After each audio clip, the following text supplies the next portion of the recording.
BNP বৃহত্তম রাজনৈতিক দল। কয়টা চেয়ারম্যান জামাতের আছে? কয়জন ইউনিয়ন পরিষদের মেম্বার জামাতের আছে? বড় দল দিয়ে চাঁদাবাজি করা যায়, মানুষের হৃদয় জয় করা যায় না। আজকে একটি দল বলছে তারা নাকি অনেক বড় দল। আমরা শুধু বলতে চাই, পৃথিবীর বুকে সবচেয়ে বড় পাহাড়ের নাম এই যে আমাদের হিমালয়, সেখানে কেউ বসবাস করতে পারে না, কারণ বসবাসের উপযোগী কোনো পরিবেশ সেখানে নেই। আমরা বলতে চাই, পৃথিবীর সবচেয়ে বড় যেই মহাসাগর, প্রশান্ত মহাসাগর, এই প্রশান্ত মহাসাগরে মানুষ যদি খুব শখ করে এক গ্লাস পানি খাবে, এই লবণাক্ত পানি মানুষ খেতে পারে না, কারণ সেটা সুপেয় পানি নয়। আমরা বলতে চাই, ওই আমাজনের সবচেয়ে বড় যে সাদা হাতি রয়েছে, সেই হাতির মাংসও কিন্তু বাঘে খায় না, এটা অপ্রয়োজনীয় মাংস। আমরা বলতে চাই, আজকে যারা বড় দল মনে করেন, যারা মনে করছেন জামাত ইসলামীকে কণ্ঠরোধ করবেন, পরিষ্কার ভাষায় দেশের লোক বলতে চায়, বড় দল দিয়ে চাঁদাবাজি করা যায়, মানুষের হৃদয় জয় করা যায় না। সম্মানিত ভাইরা আমার মায়ের, আমার বোনেরা, আমরা শুধু দলটা আহ্বান রাখতে চাই, আমাদের এই 2 আসনের প্রার্থী, আমরা যারা এখানে মঞ্চে বসে আছি তাদের চেয়ে আপনারা ভালো চিনেন।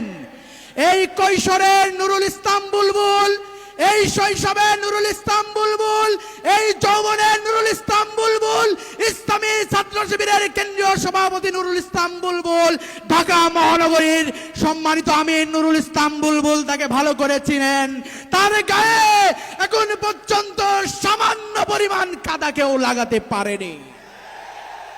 আমরা শুধু এতটুকু বলতে চাই, জুলাই গণঅভ্যুত্থানের পরে এদেশের মানুষ আকাঙ্ক্ষা নিয়ে দাঁড়িয়েছিল, যাদের হাত ধরে জুলাই গণঅভ্যুত্থান হয়েছিল, যারা সামনের দিকে নেতৃত্ব দিয়েছিল, তাদের উপর আস্থা রেখেছিল কয়েক মাসের ব্যবধানে, সেই আস্থায় আস্তে আস্তে চিড় ধরতে শুরু হয়েছিল। আজকে তাদের দুর্নীতির কারণে, তাদের ক্ষমতার অ্যাক্সেস পাওয়ারের কারণে সারা বাংলাদেশের মানুষ আর আস্থা রাখছে না। আজকে আস্থার জায়গায় পরিণত হয়েছে ইসলামী ছাত্র শিবির।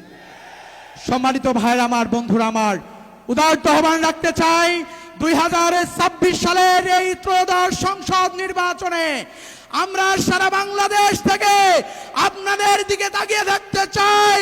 আমরা আশায় বুক বাঁধতে চাই, আগামী দিন জামাত ইসলামী দেশ সংসদ গঠন করবে, জামাত ইসলামী যে মন্ত্রী পরিষদ গঠন করবে, এই পরিষদের গুরুত্বপূর্ণ মন্ত্রণালয়ের দায়িত্ব পালন করবেন আপনাদের এমপি মন্ত্রী নুরুল ইসলাম বুলবুল ভাই। এই আশা রাখতে পারি ইনশাল্লাহ। আমরা চাই আগামী দিনে সৎ লোকের শাসন কায়েম হবে, তরুণ আর যুবকরা উমরের মতো, খালিদের মতো আবার আল্লাহু আকবার স্লোগান তুলবে ইনশাআল্লাহ। সবাইকে ধন্যবাদ জানিয়ে আমি আমার বক্তব্য শেষ করছি। আসসালামু আলাইকুম ওয়া রাহমাতুল্লাহ।